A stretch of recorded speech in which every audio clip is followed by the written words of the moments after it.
Bank Indonesia mencatatkan posisi utang luar negeri Indonesia pada akhir Januari 2021 tumbuh 2,6% secara tahunan menjadi 420,7 miliar dolar Amerika Serikat atau setara dengan 5.900 triliun rupiah.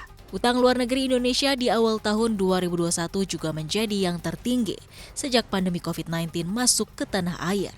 Struktur utang luar negeri Indonesia pada Januari 2021 didominasi oleh ULN sektor publik, terdiri dari pemerintah dan bank sentral, sebesar 213,6 miliar dolar Amerika.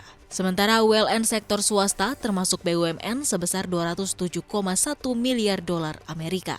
ULN Indonesia terhadap produk domestik bruto pada akhir Januari 2021 ada di kisaran 39,5%. Namun Bank Indonesia memandang struktur utang luar negeri Indonesia masih sehat dan didukung oleh penerapan prinsip kehati-hatian.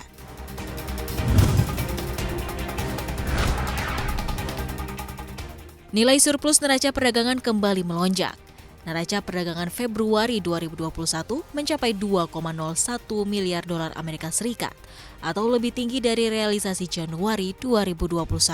Pandemi COVID-19 membuat arus perdagangan internasional Indonesia surplus sejak Mei 2020 atau selama 10 bulan beruntun. Sementara surplus neraca perdagangan Indonesia pada Februari 2021 ditopang realisasi nilai aktivitas ekspor yang mencapai 15,27 miliar dolar Amerika Serikat atau naik 8,56% secara tahunan. Sedangkan nilai aktivitas impor Indonesia terpantau mencapai 13,26 miliar dolar Amerika Serikat atau naik 14,86% secara tahunan. Kepala BPS Suharyanto menyatakan perbaikan kinerja ekspor-impor menunjukkan ekonomi Indonesia mulai bergeliat dan mengalami pemulihan.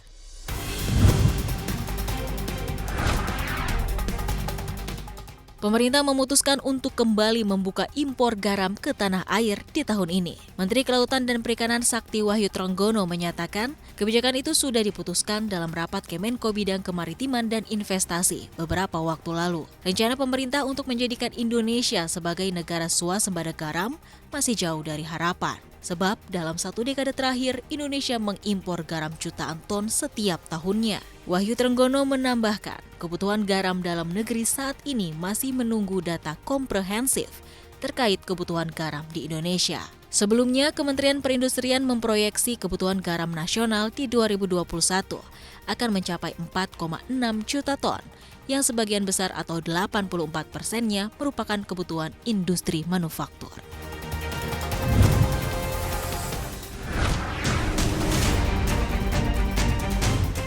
Presiden Joko Widodo akan kembali membangkitkan proyek Hambalang yang telah mati suri selama bertahun-tahun. Bangunan senilai 2,5 triliun itu akan disulap menjadi surga para atlet senior dan berbakat. Pada tahun 2012, pembangunan mega proyek itu berhenti total, menyusul skandal korupsi yang menyeret sejumlah nama, yaitu mantan Menpora Andi Malarangeng selaku pengguna anggaran, hingga mantan Ketua Umum Partai Demokrat Anas Urbaningrum. Proyek itu menyebabkan negara menderita kerugian 706 miliar rupiah.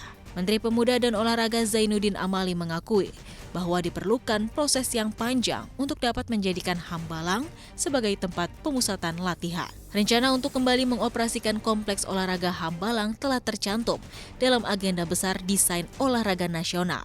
Hambalang bukan satu-satunya proyek yang akan dikebut pemerintah.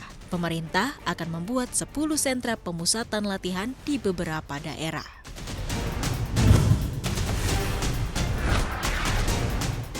Saat ini investasi di aset kripto tengah berkembang. India justru menggodok undang-undang yang melarang kepemilikan cryptocurrency. RUU tersebut menjabarkan kepemilikan, penerbitan, penambangan, perdagangan, dan transfer aset kripto sebagai tindakan ilegal. Belum ada kejelasan mengenai ganjaran hukuman yang diberikan bagi pelaku. Namun, RUU ini menjadi tameng pemerintah India yang Januari lalu menyerukan pelarangan mata uang virtual pribadi seperti Bitcoin sambil membangun kerangka kerja untuk mata uang digital resmi. Meskipun ada ancaman larangan pemerintah, industri memperkirakan volume transaksi aset kripto di negeri Bollywood setara dengan 1,4 miliar dolar Amerika Serikat dengan partisipasi 8 juta investor.